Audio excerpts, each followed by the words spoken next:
Muy buenas tardes, estimados participantes. Somos B-Lawyer y el día de hoy vamos a continuar con el curso de Derecho Laboral. Estimada doctora Poicón, ¿nos podría indicar si nos escucha bien? Sí, sí los escucho. ¿Cómo están? Buenas tardes, buenas noches.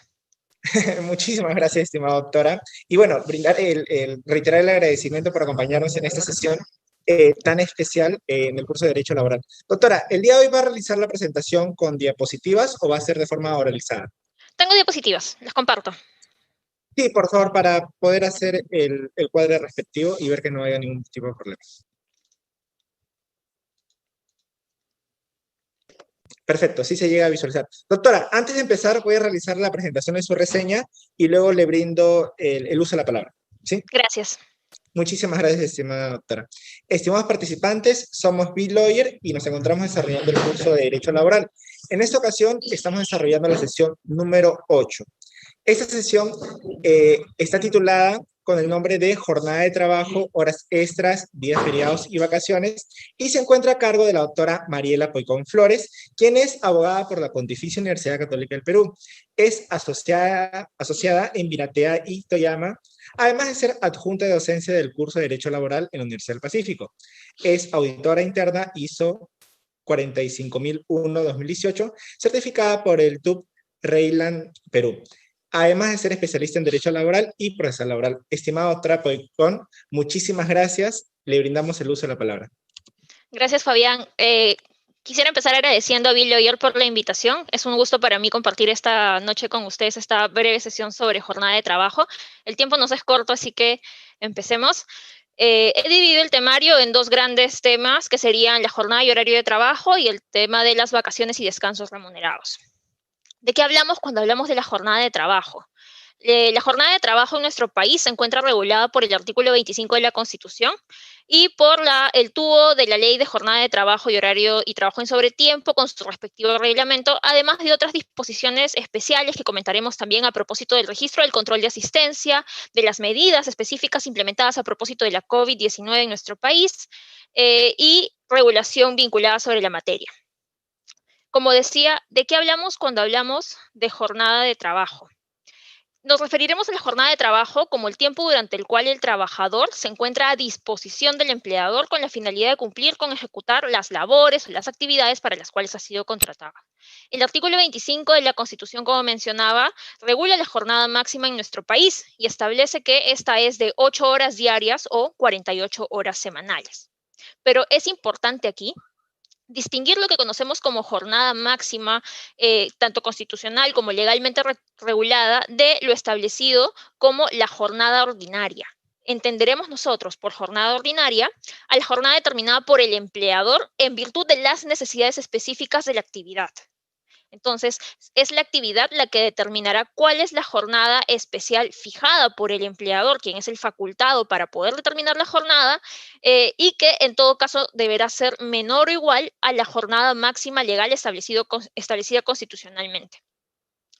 Otro aspecto a tener en cuenta también cuando hablemos de jornada de trabajo es que la jornada de trabajo está regulada para la persona mayor de 18 años, pero en nuestro país existen muchos supuestos en los cuales hay trabajadores que son menores de 18 años y que son calificados como trabajadores adolescentes. ¿Cómo se regula el trabajo adolescente en nuestro país en materia de jornada de trabajo? La norma nos indica que para los trabajadores adolescentes de 14 años, esta no deberá exceder de 4 horas diarias ni de 24 horas semanales. Pero si el trabajador adolescente tiene entre 15 y 17 años, no deberá exceder de las 6 horas diarias ni las 36 horas semanales. He traído aquí unos ejemplos para que podamos conversar sobre el tema. Por ejemplo, en una jornada regular de un trabajador mayor de edad, se fija 6 días de trabajo con 8 horas de trabajo, lo que en total nos da una jornada de trabajo semanal de 48 horas. Nos encontramos entonces dentro del máximo legal establecido conforme indicaba, ¿no? ¿Qué pasa si los días de trabajo son menores? Si tengo 5 días de trabajo y las horas de trabajo son 9, nuevamente nos da un resultado total de 45 horas de trabajo en la semana y también nos encontramos dentro del supuesto legal. En el trabajo adolescente tenemos que efectuar el mismo cálculo al momento de determinar si la jornada es válida o está establecida conforme a ley o no. Y, por ejemplo, si un trabajador adolescente labora 6 días a la semana, 6 horas de trabajo diarias, vemos que se cumple con el presupuesto de que labore, pues, las 6 horas diarias y las 36 horas a la semana como máximo. Pero en una jornada también de 6 días de trabajo con 7 horas diarias de trabajo, ya vemos que se excede la cantidad tanto de horas de trabajo en el día como de horas de la jornada semanal.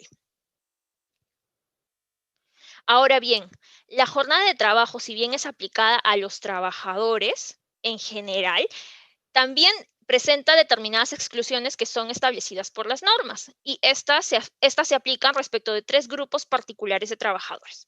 En primer lugar, los trabajadores de dirección, que naturalmente son los trabajadores que van a representar al empleador frente a los demás trabajadores, ¿no? Y que por lo tanto ejercen cierto control, cierto nivel de mando que les permite distinguir o establecer su tiempo de trabajo. Luego, el segundo grupo de trabajadores excluidos en materia de la jornada máxima serán los trabajadores no sujetos a fiscalización inmediata. ¿Por qué los conocemos como trabajadores no sujetos a fiscalización inmediata? Porque la fiscalización o el control de la prestación no está al alcance constantemente del empleador. Un caso muy habitual de este tipo de trabajadores es el de los vendedores, ¿no? Los vendedores se movilizan fuera del centro de trabajo para poder realizar las prestaciones, el empleador o el personal de dirección del empleador no está en constante pues fiscalización de la forma en la que realizan el trabajo y por lo tanto pues la norma los excluye de la jornada máxima legal establecida en nuestra legislación. Es importante aquí señalar que eh, es distinto un trabajador no sujeto a fiscalización inmediata de un trabajador de confianza. A veces se suele cometer el error de considerar que como los trabajadores de dirección están excluidos, también lo estarán los trabajadores de confianza, pero esto no necesariamente es así, porque como señalamos, aquí lo determinante es que el empleador no esté en todo momento en control de la prestación y que por tanto esté en cierta forma impedido de controlar o fiscalizar la prestación como tal. Y un tercer grupo ya de trabajadores excluidos son los trabajadores que prestan servicios intermitentes de espera, vigilancia o custodia. ¿Por qué estos trabajadores se encuentran excluidos? Principalmente porque por el tipo de actividad que realizan, mantienen importantes periodos de inactividad. O sea, no hay una prestación constante de trabajo, sino que hay lapsos de inactividad que permiten que ingresen dentro de esta calificación de acuerdo a la normativa vigente. ¿En qué resulta la exclusión de estos trabajadores? En que la jornada máxima no les será aplicada a ellos. O sea, el límite de las 48 horas de las que veníamos conversando en materia de jornada no será aplicable para esos trabajadores y, por lo tanto, si esos trabajadores laboran más de ese máximo de jornada, no generarán el derecho al pago en sobretiempo. Otro tema importante en relación con la jornada es la jornada a tiempo parcial. Hablaremos de jornada a tiempo parcial respecto de los trabajadores que laboran menos de 4 horas diarias en promedio semanal, con un máximo de horas de 24 horas de trabajo a la semana. Y esto va a tener como consecuencia una regulación especial en materia laboral que va a incidir principalmente en los beneficios de estos trabajadores. ¿Por qué? Porque un trabajador calificado como a tiempo parcial no percibirá CTS, no tendrá protección frente al despido, la indemnización por despido arbitrario y la reposición si es que considera demandarlo ante un eventual despido. Y naturalmente también va a incidir en los días de vacaciones que genere ese trabajador, porque ya no va a tener los 30 días que veremos más adelante, sino que va a limitarse únicamente a 6 días de vacaciones, ¿no? Y naturalmente también la remuneración mínima vital que se le pueda pagar a ese trabajador va a ser pagada de forma proporcional a el tiempo efectivo de trabajo, que como vemos es de 24 horas. ¿Qué pasa, por ejemplo, si tengo un trabajo? Estamos conversando sobre la jornada máxima, ¿no? Lo cierto es que aquí, tanto la OIT a través del Convenio 1 como el Tribunal Constitucional a través de un pronunciamiento ya, ha definido ciertas reglas que tienen entre el número de días en el ciclo o el periodo completo. La división no deberá exceder los límites máximos legales de 8 horas diarias ni de 48 horas semanales. Entonces aquí lo que tenemos que hacer al evaluar si la jornada acumulativa es legal es establecer un promedio en función a los días y horas de trabajo dentro de estas jornadas de 3 semanas. Si lo vemos en un caso, por ejemplo, En una jornada de 14 días de trabajo por 7 días de descanso, a razón de 10 horas de trabajo por día, observamos que el trabajador en una jornada completa labora 140 días, ¿no? Si los dividimos entre los 21 días de las 3 semanas que conforman esa jornada, vemos que ese trabajador labora a razón de 6.6 horas diarias, ¿no? Y que el promedio semanal será de 46.6 horas. Estamos dentro del límite de las 8 horas diarias y también dentro del límite de las 48 horas semanales. Pero, por ejemplo, la misma jornada, ¿no? 14 días de trabajo por 7 días de descanso con 12 horas de labor a razón de día. Otra vez, tenemos 168 horas trabajadas dentro de esta jornada, que si dividimos entre los 21 días que conforman la jornada, nos da bien 8 horas de trabajo diario, pero si dividimos entre las 3 semanas que conforman esta jornada, ya tenemos 56 horas, 56 horas de trabajo semanales. Entonces estamos fuera del límite de las 48 horas. No, como decía, aquí lo importante es que el promedio, la evaluación que podamos realizar, se encuentre dentro de los márgenes permisibles y establecidos constitucional y legalmente en cuanto al máximo de tiempo de trabajo. Ahora bien, de jornada, la norma te dice que no deberá tocarse la remuneración del trabajador a menos que por un acuerdo entre las partes se convenga pues que va a haber una reducción de remuneraciones. Como comentaba, hay un procedimiento para la modificación de la jornada de trabajo, ¿no? Establecido también legalmente. ¿En qué consiste este procedimiento? El empleador no podrá realizar ninguna modificación de la jornada de trabajo 8 días antes de implementarla en específico, ¿no? ¿Por qué?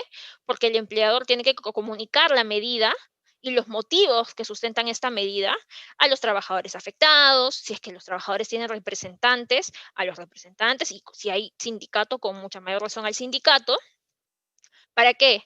Para que tanto los trabajadores o el sindicato o los representantes puedan o aceptar la medida y con ello se implemente la variación o la modificación de la jornada de trabajo, o puedan solicitar dentro de los 3 días siguientes a la comunicación una reunión con el empleador. ¿Cuál es la finalidad de realizar esta reunión?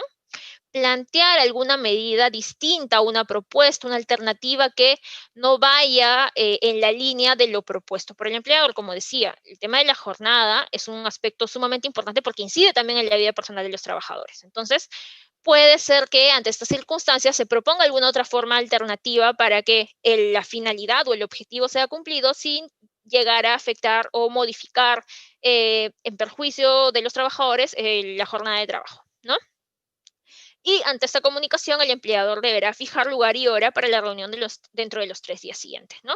Como decía, si es que no hay un requerimiento, si es que no hay un cuestionamiento sobre la medida comunicada, la medida se implementa, pero es que si no hay acuerdo, lo que sucederá es que el empleador de todas maneras implementará la medida, ¿no? Y los trabajadores podrán impugnarla vía administrativa o vía judicial. Pero de todas maneras ahí se cumple el procedimiento que se establece y que deberá realizarse, como decía, 8 días antes de cualquier imposición de la medida. Ahora bien, también como señalaba, ¿cuál sería la excepción de este procedimiento?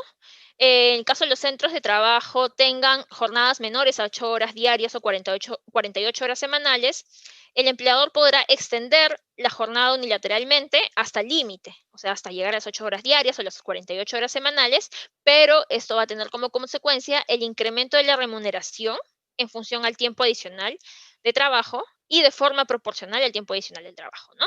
Entonces, por ejemplo, en una jornada de trabajo de lunes a viernes, de 7 horas de trabajo diarias, vemos que se puede incrementar 1 hora y naturalmente llegaríamos a las 8 horas de trabajo diarias y a las consecuentes 48 horas de trabajo semanal, pero estas 6 horas también deberían ser remuneradas de forma proporcional, ¿no? En ningún caso es que se pueda extender la jornada y ya con eso decir, bueno, estoy llegando al máximo legalmente establecido, no estoy vulnerando ninguna norma y por lo tanto tampoco es que tenga que pagarles un adicional, no.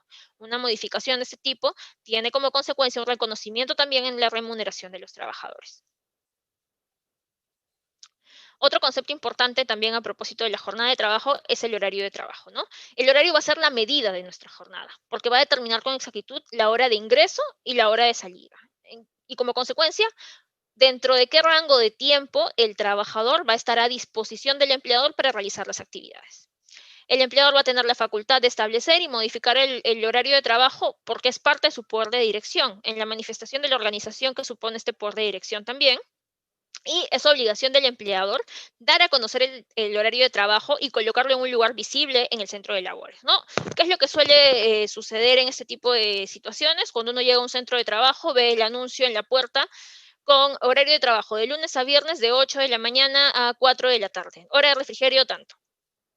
Y en otros casos también es indicado, de hecho es un requisito para que se declare la validez de los reglamentos internos de trabajo, ¿no? Ahí se suele indicar a veces el horario de trabajo, usualmente el tiempo de refrigerio, entonces es responsabilidad del empleador definir cuál va a ser el horario de trabajo y publicarlo. ¿Por qué? Porque esto va a depender que los trabajadores sepan, como decía, desde qué hora hasta qué hora va a estar a disposición para el desarrollo de las actividades.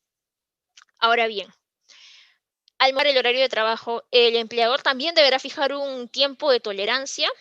Lo cierto es que no está legislativamente establecido, ¿no? Y más bien va a ser una facultad ya muy genérica del trabajo. El empleador podrá decidir si es que otorga un periodo de tolerancia y dice, bueno, mi horario de trabajo inicia a las 8 de la mañana y voy a dar una tolerancia de 15 minutos, con lo cual hasta las 8:15 podré permitir que los trabajadores será facultad del empleador definir si este periodo de tolerancia implica o no implica un descuento dentro de la remuneración, porque recordemos que si el trabajador no cumple con el horario establecido, ya estamos ante un supuesto de tardanza, y las tardanzas suelen ser conceptos que también pues son descontados de la remuneración del trabajador, ¿no? Precisamente porque ha incumplido con parte del tiempo de trabajo asignado.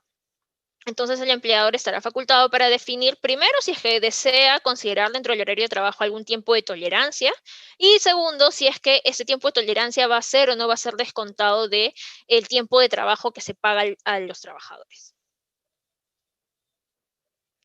¿Qué supone las modificaciones, como decía, del horario de trabajo? Hay dos tipos de modificaciones del horario de trabajo, ¿no? Las modificaciones individuales y las modificaciones colectivas. Las modificaciones individuales podrán ser cuestionadas por el trabajador a través de un procedimiento de cese de actos de hostilidad. ¿Por qué? Porque a veces existen situaciones en las cuales no está justificado por qué solo un trabajador debe variar su horario de trabajo, ¿no? ¿Cuál es el motivo detrás? Entonces, ¿qué hace aquí el trabajador afectado? Emplaza por escrito al empleador impugnando el acto de hostilidad y el empleador deberá contestar en un plazo de 6 días, efectuando sus descargos, y si considera que esta medida es justificada, pues continuará con la aplicación de la modificación del horario de trabajo, pero si considera o si se da cuenta que en verdad está incurriendo en un error, podrá modificar y enmendar la conducta, ¿no? Si es que el empleador continúa y el trabajador considera que esta situación sigue siendo un acto de hostilidad en su contra, podrá recurrir al Poder Judicial para impugnar y cuestionar otra vez a través de un proceso de actos de hostilidad la decisión del empleador, ¿no? Y luego, en materia de ya la modificación colectiva del horario de trabajo, se sigue un procedimiento administrativo, ¿no? ¿En qué consiste la compensación de horas extra? Naturalmente tiene que ser acordada por escrito, debe producirse dentro del mes siguiente a aquel en el que se realizó el trabajo, pero queda a discreción del trabajador y el empleador realizarlo en otra oportunidad, y esto naturalmente, como va a ser parte de un acuerdo escrito, puede ser pactado entre las partes, no hay problema. Y los días de descanso compensatorios con los que será compensado este tiempo deben estar plenamente identificados dentro del convenio, ¿no? El convenio deberá decir, tal día van a compensar las horas extra correspondientes a tal periodo de trabajo. Ahora, ya tenemos la jornada, ya tenemos el horario. ¿Cómo evidenciamos o cuál es otro tema más vinculado a la formalidad de repente del cumplimiento de la legislación en materia de jornada y horario de trabajo? El tema del registro de asistencia, ¿no? El registro de asistencia es obligatorio para todos los trabajadores sujetos al régimen privado. pero no solamente se registrará en este registro, valga la redundancia, los trabajadores, sino también aquellas personas que realicen alguna modalidad formativa, los practicantes, precisamente porque lo que permite este registro de asistencia es dejar constancia que están realizando las actividades formativas dentro del límite de legalmente establecido de 30 horas, ¿no? Entonces, ¿qué mayor evidencia que el registro de asistencia también de los practicantes, los aprendices, ¿no? También los trabajadores destacados de intermediación laboral, cuando es el caso de contratistas de intermediación. Y, naturalmente, hay personal excluido. ¿Qué personal excluido? Aquel que está, como decíamos, vinculado a las excepciones de la jornada máxima legal. ¿Por qué? Porque si yo no puedo controlar el tiempo de trabajo de estas personas, ya sea porque ejerce representación del empleador, como el caso del personal de dirección, ya sea porque son trabajadores no sujetos a fiscalización inmediata que por la naturaleza de la labor no puedo controlar, o personal de vigilancia que labora de forma intermitente con estos lapsos de inactividad.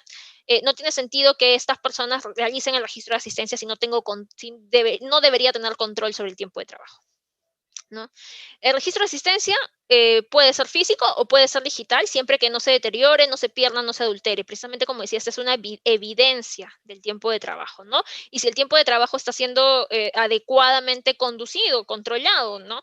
Estamos ante una jornada ordinaria, las horas extras están de repente volviendo ordinarias cuando no debería ser, estamos superando el límite legal establecido, lo estamos reconociendo si es así. Hay un montón de evidencia que se puede obtener de la información contenida en el registro de asistencia. La norma de registro de asistencia establece un contenido mínimo, que es la información básica que todo registro de asistencia debe tener. Nombre, razón social del empleador, el número de RUT del empleador, naturalmente, el nombre y el DNI del trabajador, porque eso nos va a permitir identificarlos y identificar también pues cuándo asiste a trabajar, cuándo no, cómo incide eso en sus remuneraciones, fecha, hora y minuto de ingreso o salida del trabajador. Ya estamos viendo que aquí pagamos por el tiempo de trabajo puesto a disposición, entonces es importante tener claridad respecto de los datos que son aquí consignados sobre el ingreso y salida del trabajador. El tiempo de refrigerio, naturalmente, porque como decíamos, es tiempo que no es contabilizado dentro de la jornada. Y la identificación del trabajo en sobretiempo. Esto, al ser reconocido, tenemos que tener claridad nuevamente sobre los datos que van a ser materia de algún pago. Ahora bien, solo hay impedimento para realizar el registro cuando el trabajador llega fuera del horario de ingreso o de la tolerancia, de ser el caso, y siempre que no realice labores o esté a disposición del empleador posteriormente. O sea, si un trabajador llegó tarde, no le puedes decir, no, no vas a registrar tu asistencia y luego va a continuar laborando, ¿no? Ahí en ese caso se le descontará de repente el tiempo de la tardanza, pero no es que deja de registrar, más bien el registro nos va a evidenciar que esta persona no llegó cumpliendo el horario de trabajo, que incluso podría hasta luego ser materia de algún tipo de sanción disciplinaria por no cumplir con el horario. ¿Cuánto tiempo debemos conservar el registro de asistencia? Por los 5 años desde que se ha generado este documento, ¿no? SUNAFIL nos lo puede pedir, un juez laboral nos lo puede pedir y tenemos que tener esta información almacenada, guardada por 5 años. Ahora bien, como decía, en relación con la regulación de la jornada, del horario, del registro de asistencia, SUNAFIL puede ser uno de los fiscalizadores, no, bueno, mejor dicho, es el fiscalizador administrativo del cumplimiento de estas obligaciones, y su reglamento de la Ley General de Inspección de Trabajo establece pues determinadas infracciones y las califica como leves o muy graves en función de la tipología de la conducta, ¿no? ¿En qué influirá la calificación de leve o muy grave? En el valor de la multa. ¿Por qué? Porque la tabla de multas del reglamento de la Ley General de Inspección de Trabajo establece una escala de multas que se definirá en función a la gravedad de la falta y a la cantidad de trabajadores afectados como consecuencia de la falta, ¿no?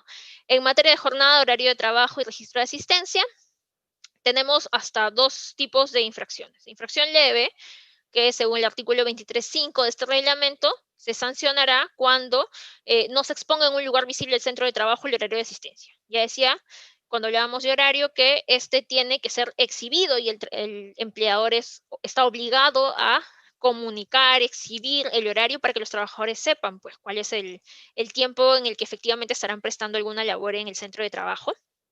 Y en materia de infracciones muy graves, el incumplimiento de las disposiciones relacionadas con la jornada de trabajo, con el refrigerio, con el trabajo en sobretiempo, con el trabajo nocturno.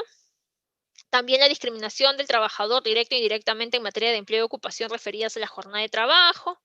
Y también el no contar con un registro de control de asistencias o impedir o sustituir al trabajador en el registro del tiempo de trabajo, ¿no? Todas esas tres últimas conductas son calificadas como infracciones muy graves y sus multas pueden ser entre 263 cuando es de 1 a 10 trabajadores, 263 UITs, y 52, 53 UITs, si mal no recuerdo, cuando hay más de 1000 trabajadores involucrados, ¿no?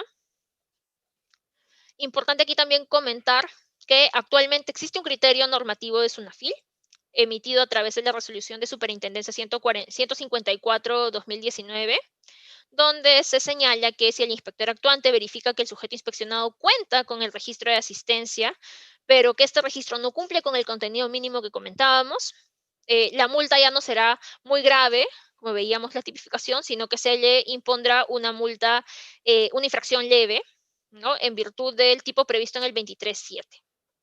¿No? Ya veíamos que el 25.19 sanciona no contar con el registro, pero si el registro existe, pero la información mínima no es lo que establece la norma, se calificará como una infracción leve. Ahora bien, uno de los aspectos más recientes en materia de jornada y horario de trabajo es el tema de la desconexión digital, y a propósito del trabajo remoto que estamos realizando muchos de nosotros como consecuencia de la COVID-19. La norma establece periodos de desconexión digital para los trabajadores que laboran en remoto, como decía, por la emergencia sanitaria que vivimos, ¿no? ¿Qué trabajadores? Todos los trabajadores. Aquí se ingresan los trabajadores de dirección, los trabajadores no sujetos a fiscalización inmediata, y bueno, naturalmente los vigilantes, un poco complicado que ingresen aquí, pero esos dos primeros grupos sí, ¿verdad? Entonces, ¿qué se establece? Como decía, ciertos límites en cuanto a la desconexión digital de estos trabajadores, ¿no?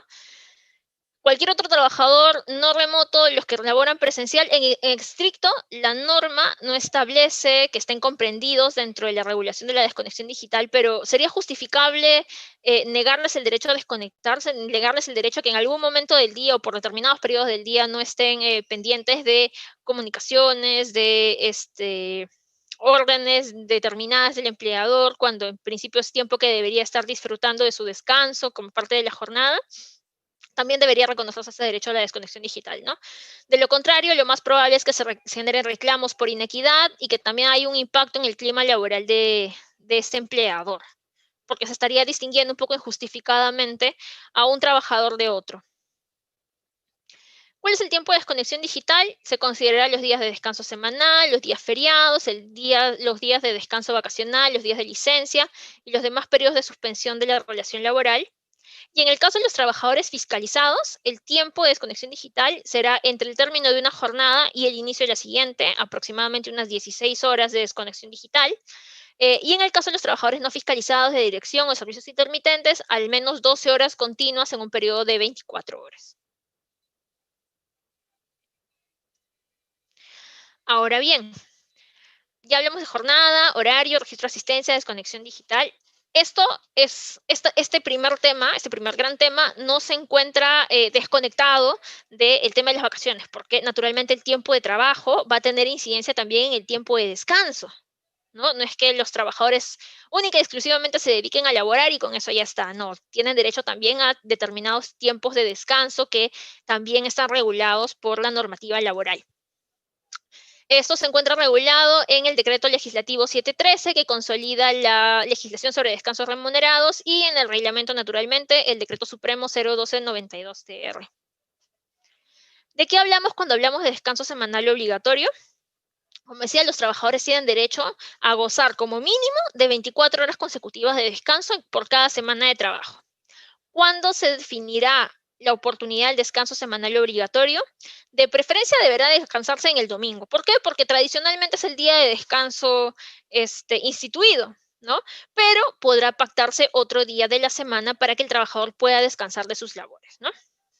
Y como ya sabíamos, el empleador puede establecer regímenes alternativos, acumulativos o de jornadas y de descansos naturalmente. En el ejemplo veíamos un caso en el cual el trabajador labora 14 días de corrido, ¿no? 14 días sin un día de descanso por medio, pero en compensación tiene 7 días de descanso. Entonces ahí, de manera equitativa se está compensando el tiempo de trabajo y el desgaste que puede suponer para una persona laborar 14 días con 7 días en los cuales el trabajador naturalmente va a gozar de su familia, va a descansar, va a poder recuperar energías. ¿Cómo se paga el descanso semanal obligatorio? El descanso semanal obligatorio es equivalente a la jornada ordinaria y se abona de forma directamente proporcional al número de días trabajados, ¿no? Si mi jornada es de 6 días de labores, por un día de descanso, naturalmente cada día de trabajo va a generar un sexto de la remuneración que voy a percibir por el día de descanso que me corresponde, ¿no? Por excepción, y solo para efectos del día de descanso semanal obligatorio, se considera día efectivamente laborado la inasistencia motivada, la suspensión de la relación laboral, con pago de remuneración, naturalmente, los días de huelga que no hayan sido declarados ilegales o improcedentes por el Ministerio de Trabajo, o los días que devenguen remuneraciones en los procedimientos de impugnación de despido, ¿no? ¿Por qué? Porque si hay un día que el trabajador no ha asistido, no es que se le quite el derecho a tener su descanso semanal obligatorio, o sea, su día de descanso semanal obligatorio, sino que esto va a tener incidencia, esta inasistencia va a incidir en la remuneración que se va a pagar por el descanso semanal obligatorio, ¿no? Ya no voy a pagar de repente un claro, un sexto por cada día, ¿no? Sino que voy a restar uno de los un sexto para poder pagar ese descanso semanal obligatorio. Ahora, ¿qué pasa si el trabajador realiza trabajo a destajo? La remuneración ahí es calculada distinta, porque se calcula por día de descanso de forma equivalente a la suma que resulte de dividir el salario semanal entre los días de trabajo en efectivo. Aquí el cálculo va a ser distinto precisamente por la naturaleza del destajero, que en función de la actividad va a percibir una remuneración diaria que puede ser distinta, ¿no? El ejemplo general es los trabajadores, por ejemplo, de textil, ¿no? Que elaboran precisamente al destajo, un costurero que en el día se puede hacer unas 100, 200, 300 prendas y en función de eso va a percibir una remuneración distinta sobre la cantidad que genere. Ahora bien, ¿qué pasa si el trabajador labora en un día de descanso? Se le puede otorgar un día de descanso sustitutorio dentro de la misma semana, ¿no? De repente ya tiene que trabajar el domingo. Bueno, pero se le puede dar el día viernes previo para que descanse y así se compensa el día que va a tener que seguir trabajando, ¿no? Se compensará el día cambiando uno por otro. Pero si es que no, y tiene que de todas maneras seguir trabajando en ese día de descanso semanal obligatorio, le corresponderá un pago por el descanso semanal asignado más una sobretasa del 100%.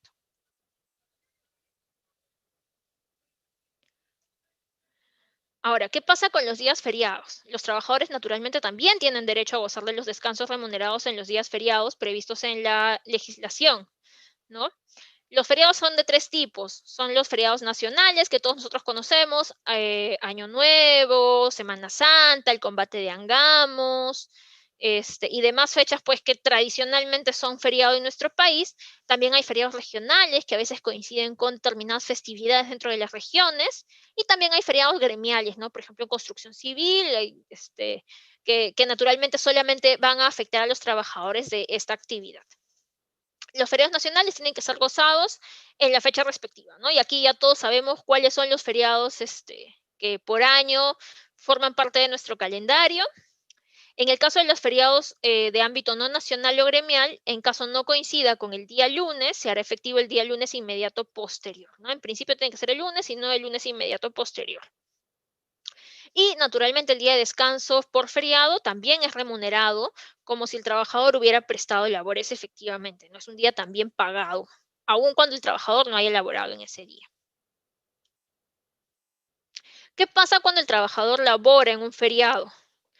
Si el trabajador labora en un feriado no laborable, tiene derecho a percibir una remuneración por el día laborado, naturalmente, y además un pago de una sobretasa del 100%, ¿no? Por no haber gozado de ese día feriado, entonces también se le compensa de esta manera. Pero alternativamente también puede compensar un descanso, perdón, puede acordar un descanso compensatorio para gozar ese día feriado en otra oportunidad. Y ahora, ya vimos descansos obligatorios semanales, descansos en día feriado. ¿Qué pasa con los descansos vacacionales? Nuestra legislación establece que todos los trabajadores tienen derecho al descanso físico remunerado por 30 días luego de que se cumple un año completo de servicios y siempre que hayan cumplido con el récord establecido por la ley, ¿no? Este descanso tiene que gozarse necesariamente dentro del año siguiente a aquel en el que el trabajador ha adquirido el derecho, ¿no? Dentro del año siguiente el trabajador tiene que salir necesariamente de vacaciones y la oportunidad deberá ser fijada de común acuerdo entre el trabajador y el empleador en principio. Pero cuando falta acuerdo sobre la oportunidad, es el empleador quien decidirá la oportunidad en la cual el trabajador va a salir de vacaciones. Por regla general, como decíamos, es de 30 días continuos de descanso, pero a solicitud del trabajador es posible fraccionar los descansos por periodos menores a 7 días o hasta por 15 días de sus vacaciones. ¿Cuál es aquí el récord que tendremos que cumplir para saber si es que tendremos derecho al goce del descanso vacacional? Si mi jornada ordinaria es de 6 días de trabajo a la semana, tengo que haber trabajado por lo menos 260 días en el año de servicios, ¿no? Si cumplo con mis 260 días de trabajo en ese año, es suficiente para que se me dé el derecho a gozar de 30 días de vacaciones. Pero si mi jornada es de 5 días a la semana, la cantidad de días dentro de mi récord vacacional será menor y solo tendré que acreditar haber laborado 210 días en el año de servicios, ¿no? ¿Qué pasa cuando el trabajador labora 4 o 3 días a la semana o sufre paralizaciones temporales autorizadas por la Autoridad Administrativa de Trabajo?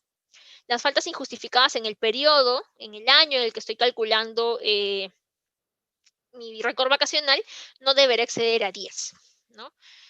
Como veíamos en el caso de los descansos obligatorios semanales, también hay otros supuestos en los cuales se considerará como un día laborado para efectos del cálculo del récord vacacional, ¿no? Por ejemplo, la jornada ordinaria mínima de 4 horas genera el reconocimiento como parte del récord vacacional. La jornada cumplida en día de descanso, cualquiera sea el número de horas laboradas, ¿no? Si trabajé en mi día de descanso, va a formar parte de mi récord vacacional. Lo mismo con las horas de trabajo en sobretiempo, cuando sean más de 4 horas en un día, o sea, de 4 o más, generan otra vez un día de trabajo dentro de mi récord vacacional. Las inasistencias por enfermedad común, por accidente de trabajo, por enfermedad profesional, en todos los casos, siempre que no supere los 60 días del año, van a ser inasistencias justificadas, van a formar parte del cálculo de mi récord vacacional para ver si tengo derecho a los 30 días. El descanso pre y postnatal, el permiso sindical, las faltas o inasistencias justificadas, bueno, que en este caso estén autorizadas por la ley, por convenio individual o colectivo, decisión del empleador, los 30 días que pueda haber generado de vacaciones y que naturalmente he sido un periodo que no he trabajado, también van a ser considerados como si hubieran trabajado para el cálculo del récord vacacional, y los días de huelga, salvo que haya sido declarada improcedente o ilegal. Como decía, en el caso de los trabajadores a tiempo parcial, estos trabajadores no van a tener el derecho a los 30 días que se establece para la jornada regular. Solamente van a tener derecho a gozar vacaciones por 6 días.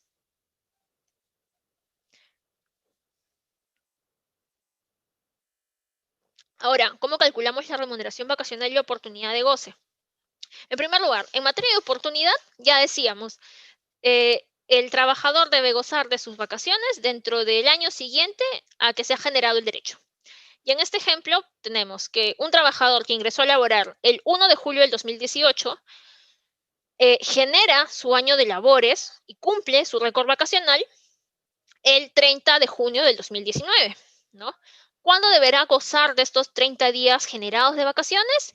Entre el 1 de julio del 2019 y el 30 de junio del 2020. Este va a ser el periodo en el cual el trabajador podrá salir de vacaciones, ¿no? Si quiere podrá fraccionar, si quiere acordará cómo se realizará el fraccionamiento, pero lo cierto es que dentro de estos 12 meses siguientes el trabajador deberá salir de vacaciones, ¿no? ¿Qué pasa si llega el 30 de junio del 2020 y no ha salido de vacaciones? El trabajador genera el derecho a una indemnización vacacional, comúnmente conocida como la triple vacacional. ¿Por qué? Porque ya está fuera del periodo de goce. ¿Y qué implica este derecho a la triple vacacional? Un pago especial, que está conformado por una remuneración por el trabajo realizado, una remuneración por el descanso vacacional adquirido y no gozado, y una indemnización equivalente a una remuneración, ¿no? ¿Por qué? Porque el trabajador no ha gozado efectivamente del descanso vacacional en el periodo que le correspondía, ¿no? O sea, se ha concluido ese periodo y el empleador no lo ha sacado de vacaciones. Y digo el empleador no lo ha sacado porque aquí es muy importante recordar que el empleador, a falta de acuerdo, puede decidir la oportunidad del goce vacacional del trabajador, ¿no? Y si tenemos un empleador diligente o que quiere evitar estar pagando más allá de lo que le corresponde o evitar una sanción administrativa por parte de SUNAFIL por incumplimiento de las disposiciones sobre descanso vacacional, estará pendiente y sabrá, ¿no? Ah, ya, mes 11, le queda un mes, sale de vacaciones para que cumpla con gozar de los días de vacaciones efectivamente antes del término del plazo legal establecido. Entonces, es importante considerar esto porque tenemos hasta 3 periodos, no, perdón, hasta 2 periodos. El periodo en el cual se acreditará el récord vacacional conformado por los días efectivos de trabajo con las disposiciones vigentes sobre qué otros días deberán considerarse para saber si es que tiene o no tiene derecho a los 30 días, y el periodo de goce, dentro del cual el trabajador pues deberá disfrutar estas vacaciones. ¿Existen excepciones al pago de la indemnización vacacional? Sí existen. Usualmente el caso de los gerentes o los representantes, pero que tengan decisión de goce, ¿no? ¿Por qué? Porque este es personal no sujeto, perdón, es personal de dirección y es representante del empleador. Entonces, como representante del empleador, lo que suele suceder es que los gerentes definen la oportunidad en la cual van a gozar de las vacaciones, ¿no? Aquí no es que pidan permiso, coordinen una autorización, nada. Dice, de tal día voy a gozar de vacaciones y por lo tanto saldré de vacaciones como tal, ¿no? Pero ¿qué pasa si más bien hay evidencia de que este gerente necesitaba pedir permiso, que no actuaba como un trabajador de dirección, que en cierta medida estaba sujeto al control del tiempo de trabajo? Naturalmente, pues ahí se podría generar el derecho a percibir una triple vacacional porque no hay un poder de decisión sobre el no goce, de repente, ¿no? Pero si es por voluntad y al final se le pasó, no salió, pues naturalmente no tendrá derecho a la triple vacacional. Y como decía, ¿desde cuándo se genera el derecho al cobro de la triple vacacional? Desde el día siguiente de concluido el plazo para que el trabajador pueda gozar de las vacaciones que habría generado en el año previo. Algunos aspectos particulares a tener en cuenta sobre, sobre las vacaciones. Hay algunas excepciones, como el adelanto de vacaciones. ¿En qué consiste el adelanto de vacaciones? El trabajador puede gozar de las vacaciones a cuenta del periodo vacacional que se genere a futuro, ¿no? Adelanta vacaciones que compensará luego con tiempo de trabajo. ¿Cómo acreditamos esto? ¿Qué formalidad debemos cumplir para otorgar un adelanto de vacaciones? Tiene que haber un acuerdo por escrito con el trabajador. El trabajador también puede solicitar fraccionar, ¿no? Y este es un pedido que se realiza al empleador para dividir el periodo de vacaciones, por ejemplo, entre 15 días calendarios que puedan gozarse en periodos de 7 y 8 días ininterrumpidos, y el resto del periodo de forma fraccionada en periodos incluso inferiores a 7 días calendarios y mínimos de un día calendario, naturalmente, ¿no? Para completar el cómputo de los 30 días. Nuevamente aquí es preciso que exista una solicitud escrita del trabajador para el fraccionamiento, y el acuerdo de fraccionamiento será convenido por las partes también por escrito, ¿no? Ojo, una cosa es la solicitud de fraccionamiento, que la realiza el trabajador, y otra cosa distinta es la autorización del fraccionamiento. No es que con la solicitud ya está todo bien y ya se fraccionó las vacaciones, no. El empleador tiene que estar de acuerdo con el fraccionamiento y con la propuesta de fraccionamiento también para determinar la oportunidad en la cual se va a gozar de las vacaciones. Otro supuesto especial en materia del descanso vacacional, la reducción o la venta de vacaciones, ¿no? El trabajador podrá disponer de hasta 15 días de su periodo vacacional que pueda ser vendido al empleador, ¿no? Para eso tiene que haber al empleador, perdón. Para eso tiene que haber un acuerdo por escrito con el trabajador, como decía, un límite de 15 días, o sea, hay 15 días que son indisponibles y que necesariamente el trabajador va a gozar, pero hay 15 días sobre los cuales va a poder disponer y vender ese tiempo de vacaciones, y tiene que haber un acuerdo previo al vencimiento de las vacaciones, ¿no? No es que llegó la oportunidad del goce y ya recién vamos a pactar, no. Tiene que ser todo previo al vencimiento de las vacaciones. También pueden acumular vacaciones, ¿no? Pueden acumular 2 años de vacaciones consecutivos, o sea, hasta 60 días, ¿no? En el caso de los trabajadores contratados en el extranjero, pueden convenir acumulación de periodos vacacionales por más de 2 años, inclusive precisamente porque son trabajadores que de repente tienen que pasar una temporada fuera un poco más larga porque son extranjeros. Para esto es preciso que el trabajador disfrute como mínimo de 7 días de vacaciones después de un año total de servicios, o sea, De su periodo de 60 días tiene que salir mínimo 7 días porque es el tiempo que va a necesitar descansar. Y los otros 53 días podrán ser acumulados para ser gozados hasta 2 años después de la oportunidad en la que le correspondía, ¿no? Pero aquí nuevamente es preciso que se suscriba un acuerdo escrito entre las partes con anterioridad al vencimiento del periodo a acumular. No, no es que aquí otra vez se me pasó el plazo, tratemos de arreglarlo, suscribimos una acumulación porque ya a partir de mañana se genera tu triple, no, tiene que ser previo al vencimiento todavía. Y sobre la determinación de la fecha de inicio del récord vacacional, al ingreso del trabajador, el empleador determina la fecha de inicio del récord vacacional, ¿no? De qué día se computará el tiempo de trabajo para que se generen las vacaciones. Y naturalmente en la formalidad se compensará el tiempo elaborado entre el ingreso y la fecha de inicio del récord vacacional. Ahí estaba comentando el tema de la COVID, porque también, nuevamente, a propósito de las disposiciones establecidas por la enfermedad, se emitió el Decreto Supremo 011-2020 el año pasado, que facultó a los empleadores a poder otorgar determinados periodos vacacionales, o mejor dicho, otorgar determinados descansos a cuenta del periodo vacacional de los trabajadores, ¿no? El caso usual es que tengo trabajadores con periodos ya generados de vacaciones, ¿no? O sea, ya a la fecha tiene, no sé, pues le quedan 15 días de vacaciones. ¿Puedo sacarlos de vacaciones sin establecer algún acuerdo, sin que me lo pida? Se podía, ¿no? Porque ya era un derecho generado, ¿no? Igual lo ideal en estos casos siempre es llegar a un acuerdo con los trabajadores, ¿no? Ante una situación de emergencia, una situación que suponía pues un nuevo escenario para todos los sujetos dentro de la relación laboral, lo importante era tratar de llegar a un acuerdo sobre la base razonable de la situación que se vivía, ¿no? Y hubo muchos trabajadores que estuvieron de acuerdo con disfrutar de sus vacaciones en este periodo que lamentablemente pues estábamos todos un poco enclaustrados, pero también hubo otros que no, y se dispusieron estas medidas para tratar de mitigar el tiempo que no se iba a poder laborar con el descanso vacacional. Por último, les quería comentar que otra vez esta regulación también puede ser fiscalizada por SUNAFIL, y en este caso en particular solamente se determina una infracción que tipifica cualquier tipo de situación que suponga un incumplimiento de las normas en materia del descanso vacacional, que es la infracción muy grave calificada en el artículo 25 del Reglamento de la Ley General de Inspección de Trabajos, y que sanciona el incumplimiento de las disposiciones relacionadas con el descanso vacacional, ¿no? Entonces, si existe algún tipo de infracción o incumplimiento vinculado al descanso vacacional, SUNAFIL podrá sancionarlo a través de esta infracción.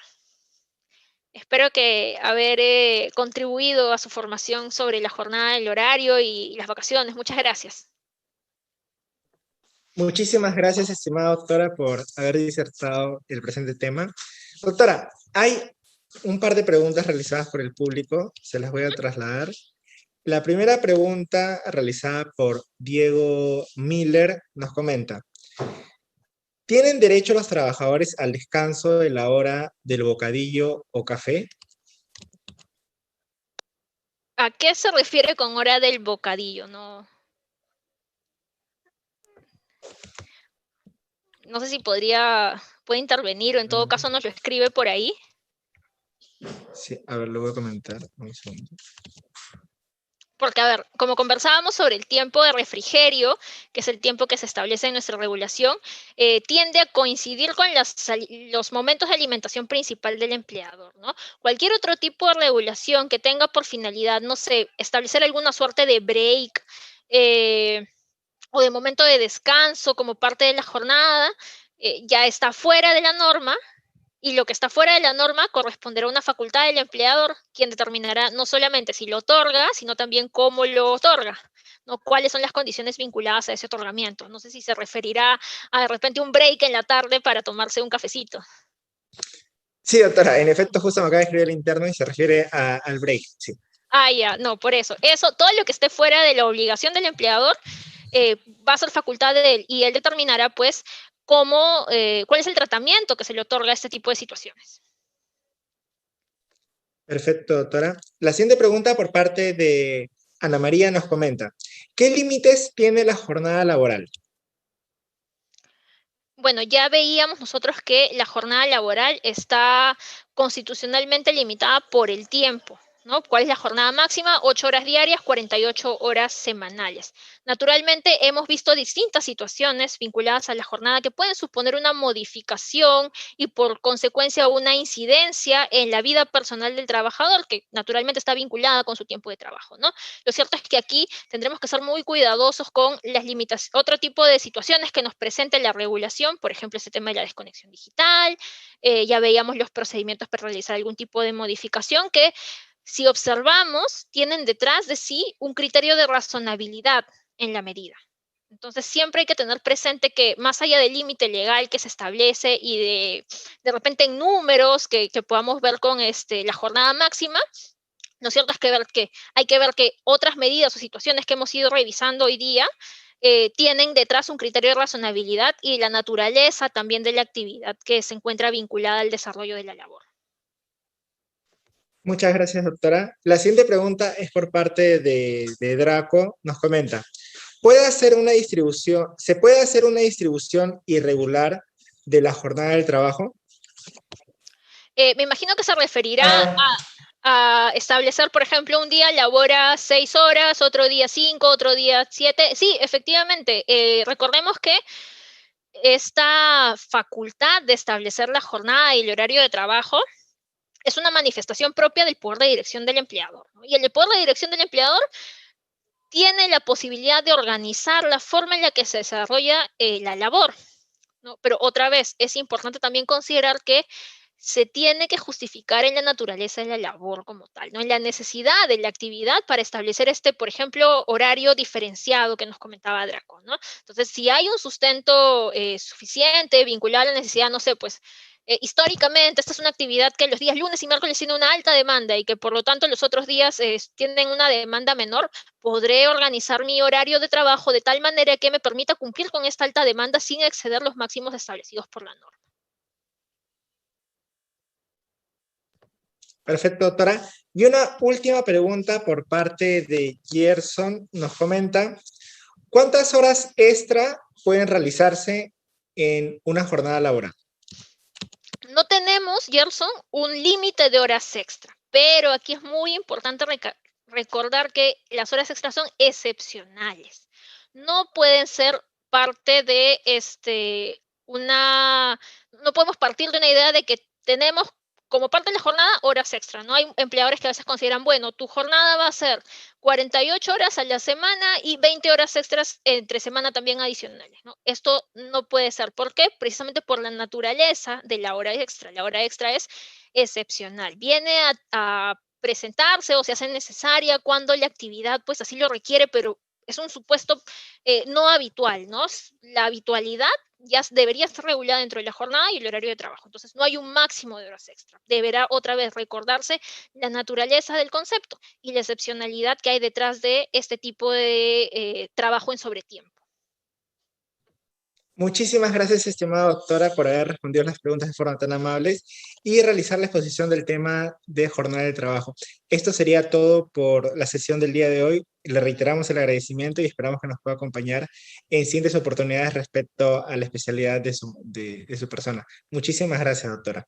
Gracias a ustedes, muchas gracias por la atención, ha sido de verdad un gusto, espero vernos nuevamente en una oportunidad y cuídense mucho, por favor, hay que seguirnos cuidando.